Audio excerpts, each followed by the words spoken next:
जनवरी 2019 को अपने 365 दिनों के सफ़र पर निकलने से पहले ही मुझे पता था कि हिच हाइकिंग मेरे सफ़र का एक बहुत अहम हिस्सा होने वाला है।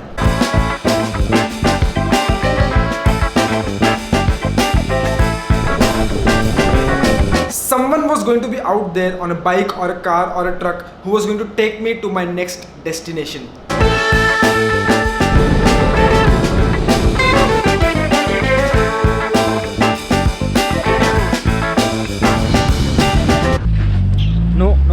No hitchhike for me. So the question is, why did I decide to hitchhike across the country? इस सवाल का जवाब देने के लिए हमें थोड़ा रिवाइंड करना पड़ेगा. So let's get started. Let's roll the intro.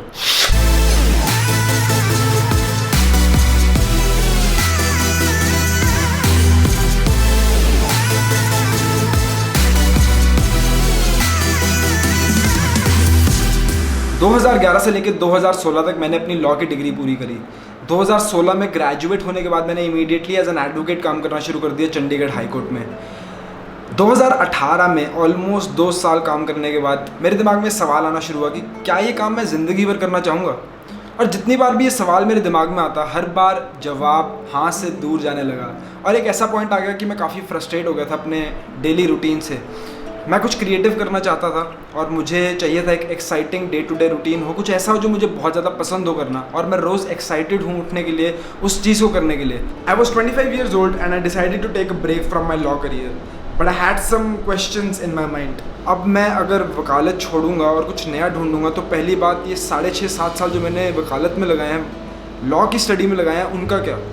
और अब मैं अपनी ज़िंदगी में अगर कुछ और करना चाहता हूँ तो मैं वो कैसे ढूंढूंगा उसे, वो क्या चीज़ होगी.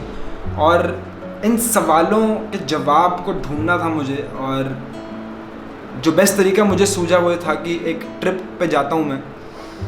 इससे पहले भी ट्रैवल किया था मैंने, दोस्तों के साथ किया था, बाइक पे भी किया था. बट इस बार मुझे सोचना था, सवालों के जवाब ढूंढने थे. So I decided to go on my first ever solo backpacking trip. अब इससे पहले मैं कभी ना एक सोलो ट्रिप पे नहीं गया था. तो सोलो ट्रिप पे जाने से पहले हर इंसान के दिमाग में मुझे लगता है ये सवाल आता होगा, ये कहीं मैं बोर तो नहीं हो जाऊँगा, अकेला तो नहीं पड़ जाऊँगा, क्या करूँगा मैं अकेले. और मैं 7 दिन के लिए जाने की सोच रहा था. तो मैं सोचता था कि 7 दिन अगर मुझे कोई नहीं मिला बात करने को तो क्या होगा. बट उस समय पे मैं सिर्फ थोड़ी एक्साइटमेंट चाहता था, बहुत ज़्यादा एडवेंचर चाहता था. So in the summer of 2018 I decided to go for my first ever backpacking trip to Kaza.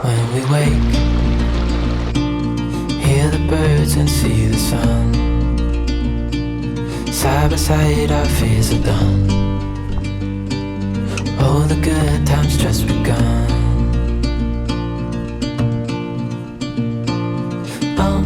We know what we have, let's hold on tight.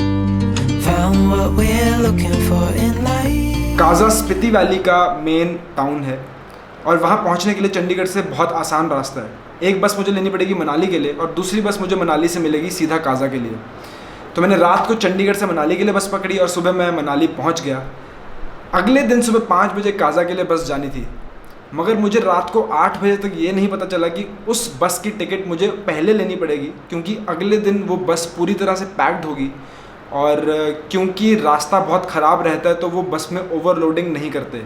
I came to the bus stand to get my ticket book for tomorrow morning Manali to Kaza. मुझे ticket नहीं मिली क्योंकि मैं 8 बजे वहाँ पहुँचा और सारी tickets बिक चुकी थी.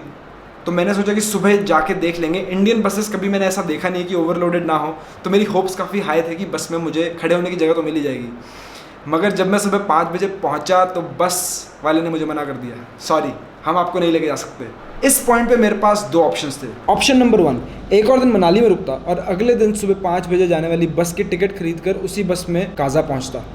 ऑप्शन नंबर 2, मैं उसी वक्त अपना रास्ता खुद बनाना शुरू करता काजा की तरफ. एक और दिन वेट करने के मूड में तो मैं बिल्कुल भी नहीं था. I was to excited. So I decided that I am gonna still head out at 5 in the morning and hopefully if I get a bus, good enough. If I don't, I'm just gonna start walking and probably hitchhike on the way. It's going to be an adventure. I don't think I should be worried about planning it out so hard. And what's the worst that can happen? ज़्यादा से ज़्यादा मैं काजा नहीं पहुँचूंगा, मगर कहीं ना कहीं तो पहुँच ही जाऊँगा ना. I am looking for an adventure and may be this is how I will find my adventure.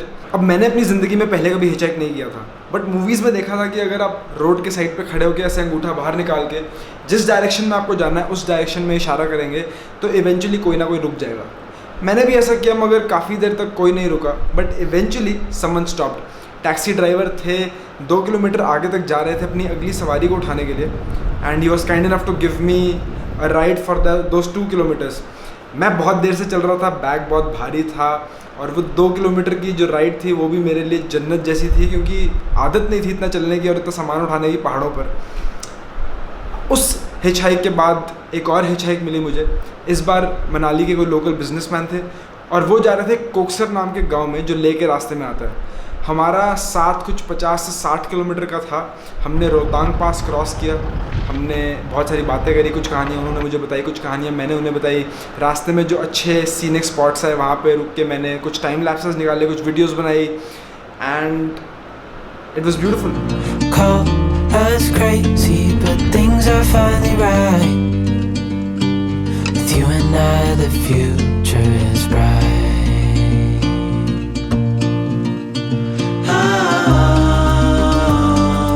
You and I, we got it.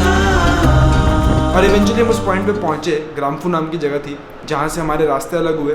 वो निकले लेह की रोड पे और मैं निकला स्पीति की तरफ। We don't need no more.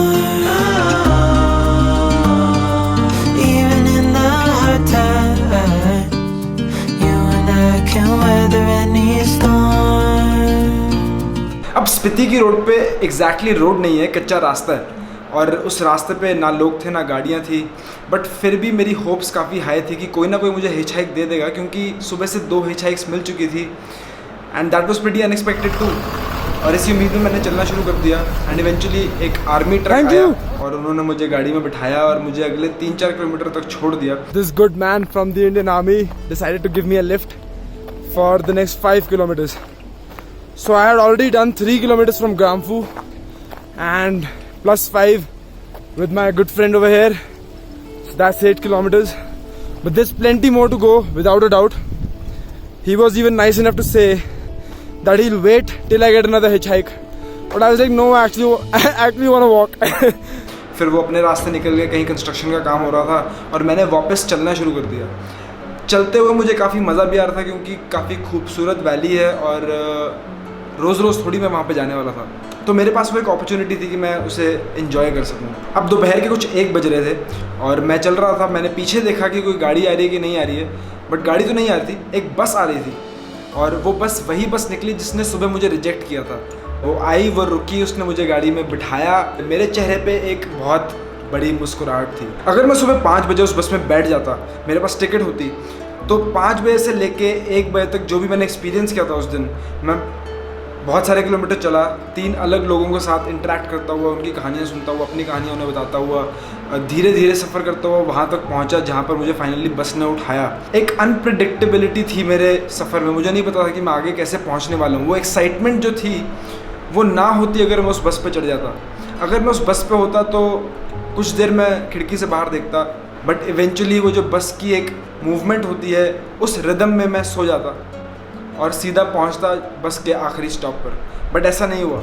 इस पॉइंट तक ट्रैवल की तरफ मेरा नज़रिया बिल्कुल चेंज हो चुका था।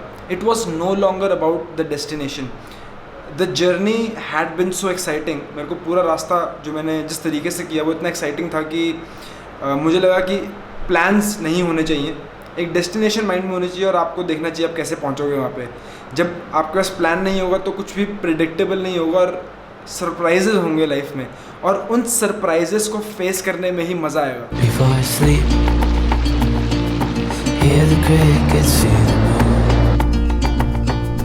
side by side and through.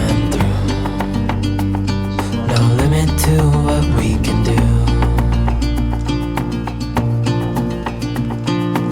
Oh, we know what we have, let's hold on tight. Found what we're looking for in life.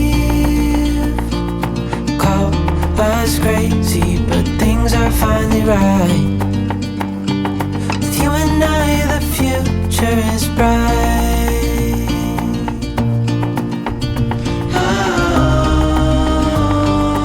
You and I, we got it. We don't need no more. Even in the hard times, you and I can weather any storm.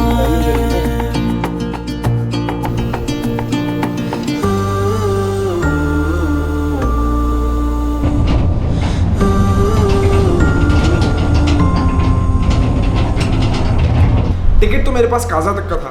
रात को बस loser नाम के गांव में रुकी और अगले दिन सुबह बस ने वापस अपने सफ़र की शुरुआत करी काजा की तरफ। कुछ देर में बस में बैठा रहा बट इवेंचुअली मैं बोर हो गया। बीच में कहीं पे उतर गया और डिसाइड किया कि अपना रास्ता मैं किब्बर की तरफ बनाऊंगा, चीचम से होते हुए पैदल और हिच हाइक करते हुए। अब बस में बैठने में वो मज़ा ही नहीं था, क्योंकि चलते हुए और आराम से घूमते हुए मेरे को ट्रैवल करने में जो मज़ा आ रहा था और एक प्रॉस्पेक्ट था कि शायद कुछ ऐसा होगा जो मैं एक्सपेक्ट नहीं कर रहा हूँ, और वही मेरे इस ट्रैवल एक्सपीरियंस में एक मैजिक का डोज ऐड करेगा। डेस्टिनेशन पर तो सब पहुँच जाएंगे, मगर कैसे पहुँचते हैं हम अपनी डेस्टिनेशन पर, that is important. I hope you guys enjoyed this episode. I hope आपको इस एपिसोड में से कुछ ना कुछ जानने को मिला जो आप अपने ट्रैवल की तरफ भी यूज़ कर सकते हैं, इम्प्लीमेंट कर सकते हैं और अपने ट्रैवल एक्सपीरियंसेस को और ज़्यादा मैक्सिमाइज कर सकते हैं। Maximizing our life experiences. That's the motto of this channel. I'm going to see you guys in the next video. Stay tuned and take care.